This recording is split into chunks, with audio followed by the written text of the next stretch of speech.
And Dr. Kendi, let me go to you because he went further. What's going on, America? Welcome to Kevin's Corner, where I try to make some sense out of nonsense. Before we get into this video, I need y'all to do me a favor. Hit that like button, share my videos. Please make sure you subscribe. Make sure your notification buttons are turned on to all. Subscribe to my alternative channel just in case YouTube give me the slip or something. You'll know how to find me. Don't forget to check me out with all the podcasts and follow me on Rumble in the Jungle. All the links are listed below. If you want to donate to my channel, feel free. Those links are below as well. Now, with no further ado, welcome to my party. We're just getting started. We're continuing to talk about you on Meet the Press, and essentially blamed. He says this. He says he thinks that creating race-based quota systems, which I think he thinks affirmative action is, which it isn't, that deny people access to goods or services based on the color of their skin. That's not the right answer to stop discrimination on the basis of race, as John Roberts said, is to stop discriminating on the basis of race. And then he says that I'm genuinely worried that we're seeing a new wave of anti-Black and anti-Hispanic racism as a consequence of these so-called anti-racist movements. He's basically saying anti-racism is the reason for racist incidents. Anti-racism is the reason for racist incidents. You know, Vivek might have a point with that, because I'm going to tell you right now. You know what keeps racism alive? Talking about it. Bringing it up constantly. Throwing it in people's face constantly. Saying that it is the greatest threat and is running rampant. That's what keeps racism alive. Who does that? The left. Who does that? Race baiters. People aren't walking around every day thinking about racism. I was upset last night right before the game ended. I looked into the end zone of the Pittsburgh Steelers, and right behind the goalpost says, get rid of or fight racism or something like that. And I'm saying, why do y'all feel the need? Why do y'all think it's that bad that you have to put this in the end zone talking about fight racism or reject or something like that? And I'm saying, I come to watch football, and somehow y'all slide in a let's fight racism message in the football game. Nobody at that game is thinking about racism. You got the whole stadium with black, white, everybody. You know what they are? Fans. They're not looking at black and white. Do you understand? When I go to football games and the Steelers and we score a touchdown, I'm around white folks, Latinos, old, young, we're all clapping, having a good time. And then all of a sudden you drop racism in the minds of everybody. You start causing folks to look at everybody through the lens of race because of people like what we're about to hear. And Joyless Reed and the people who control them. And this bum who thinks he's deep is about to come out and say some of the dumbest deep stuff, so much to where he's going to go straight off the deep end, trying to sound all educated and deep and philosophical, y'all. So yes, he's right. Y'all talking about racism keeps racism alive. And he named you. Your thoughts? Here we go. Well, I mean, it's a very old white supremacist talking point. White supremacists have been saying for decades that anti-racist is code for anti-white. Yeah, white supremacists been, you know what I'm saying? Yeah, that brother right there, deep, man. Yeah, dumb deep. He's dumb deep, y'all. So now Vivek's a white nationalist? Okay. And what's also ironic is the only reason why we're even talking about him, the only reason why he even has political standing is because he has a brown skin and he's attacking black people. What?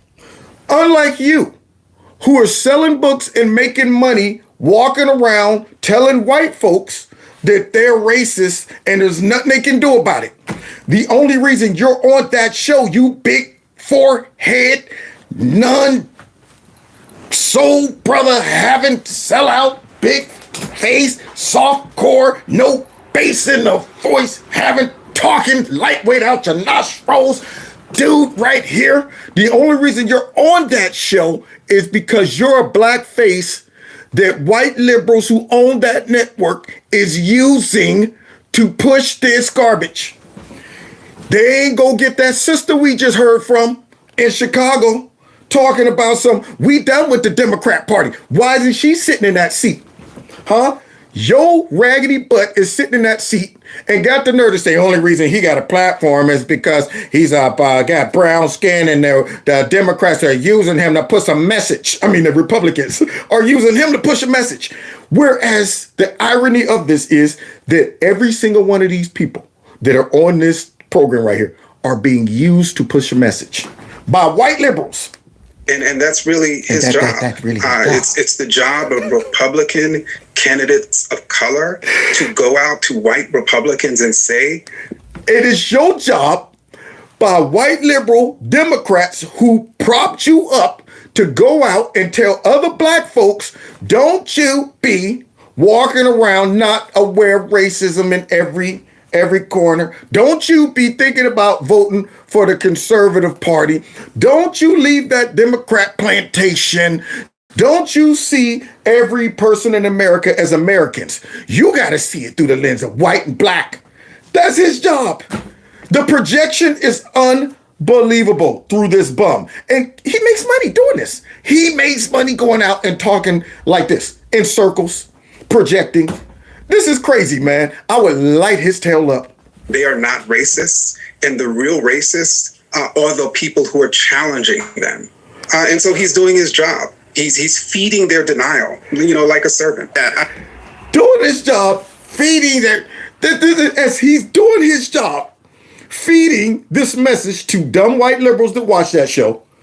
And for whatever reason, they suffer from masochism or something like that. They're like, I like being abused. I like being told that I have an uncurable gene of racism and white nationalism. I like feeling like I was a part of slavery, that I never even had anything to do with it. I like feeling like I'm unredeemable and I need to walk around shame. I like that. I like being told that I'm a white nationalist and all that stuff. And some reason, white folks who give this man a platform and listen to him, you just got a hankering for punishment. And then you got other black folks that for some reason listen, oh, that's deep. That brother know what he talking about. No, he don't.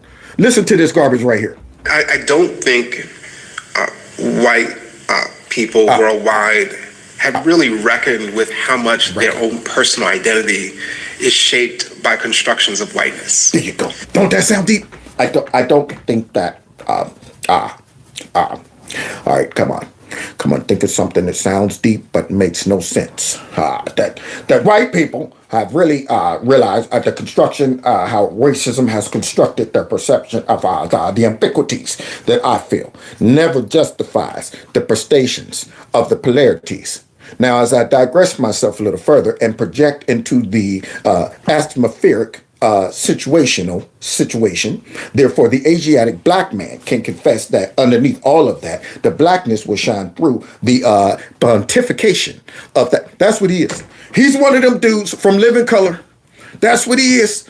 Out here talking about undush me. I can reciprocate myself from the premises. Making no sense. And how much that construction of whiteness prevents white people from construction of whiteness. What is that? Prevents white people from what? Connecting to humanity. Connecting to humanity. People paying to sit there and listen to this dumbness. Not connected to. So if you're white, y'all, you can't connect to humanity because of the constructional whiteness that have formulated the instructional system that. So now you can't connect to humanity. You're totally like a soulless person walking around like, I feel nothing. I can't connect to humanity. As a white person, I feel above humanity. Way above it. We're white gods. That's what we are. These humans down here we're looking at, what are they up to? That's what he's trying to say. Now listen to how he try to make it make sense, y'all. In other words, I'm speaking nothing. Recognizing what? That when you recognize that you are part and parcel of humanity. Yeah, because white people don't know that. They have no idea that they're humans. Who's paying for this? Who is he talking to? I recognize that you are part of humanity. Because normally white people walk around thinking they can fly.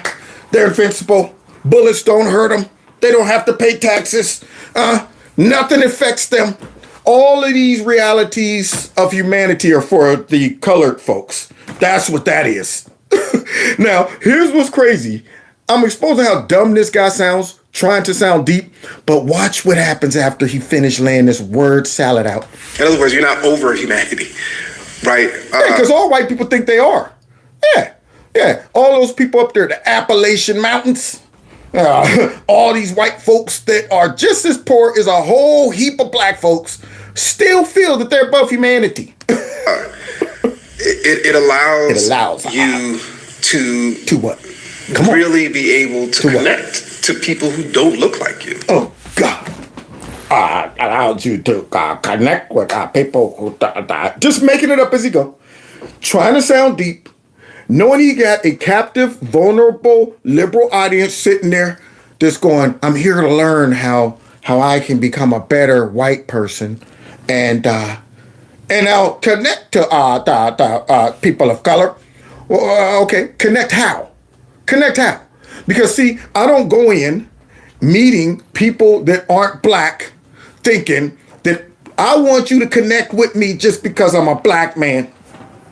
People find me interesting for all kind of, isn't this what we're trying to go for?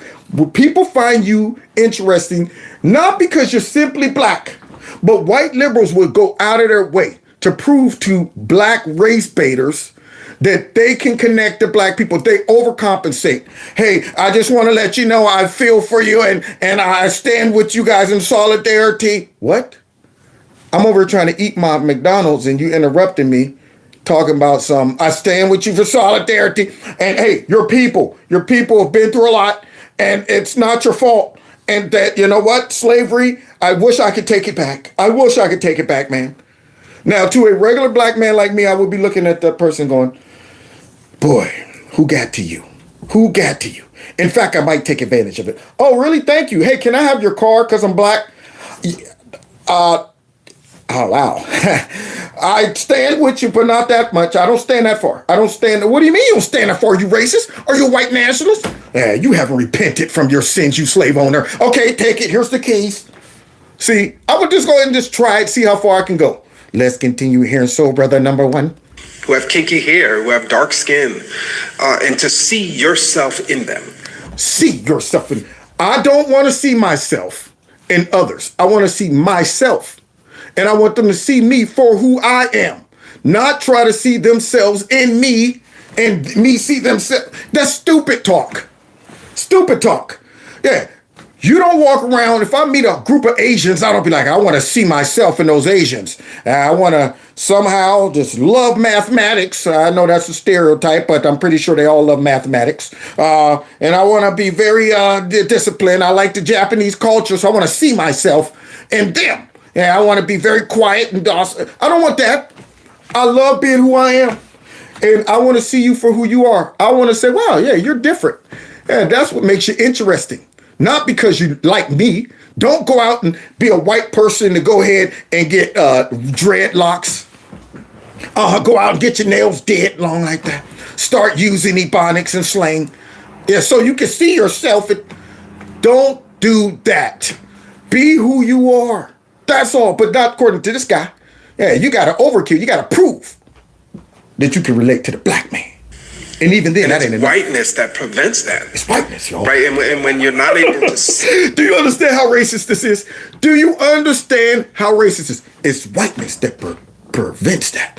Now, I want to flip the table on Shabash Kendi Martin X Jr. -3, this guy right here. If a white man, it's your blackness that prevents that. See, you black folks need to see yourselves. And us. That's what you need. Do you think that anybody can get away with that? But watch what the audience says to this fool. See yourself in other human beings. Yeah. That creates all sorts of problems. So white people can't see themselves in other human beings. Well, yes, they can. When they produce children, family members. This is a natural phenomenon. Okay, everybody sees themselves and identify to certain things. Abraham X Kendi, whatever your name is. Okay, see, this is one of those things where this cat is trying to suggest for some reason that just being white prevents you from seeing that. So now, if I'm a white man and I come into a room and there's one black guy, 15 white people, I got to go out of my way to go and introduce myself to the black guy, even though I might connect naturally to a group of white people. When I was at Miami University, we were outnumbered. We had 180 black people on campus when I was there to 16,000 white people. I didn't expect all those white people to stop hanging out with groups of white people and go out of their way just to mingle with the brothers to show us, hey, we're down with you guys in your struggle. This fool sounds like a fool because he's a fool. But not just societal problems, personal problems. That I think hopefully this film and this work will liberate. Because he's working on a Netflix film. So I think it's liberating all the way around, right? All the way around. I think it will liberate, really all of us because, we've all been told a lie about it. Liberate us to be dumb. Liberate us to continue focusing on race, you big fat race hustler, you. Let me at him, y'all. Why not get a Netflix documentary? See, combating this one. Ourselves and other people. Ooh. Listen to that. Look. He looks. Look. She's like, I have no idea what I just heard. But hey, he's black. And he said a whole bunch of words. Dabs was deep. They had the delayed clap. Okay. You heard the one person. Wow. That man's deep for nothing. Profound. Somebody said so profound. I'm walking away going, I have no idea what I just heard.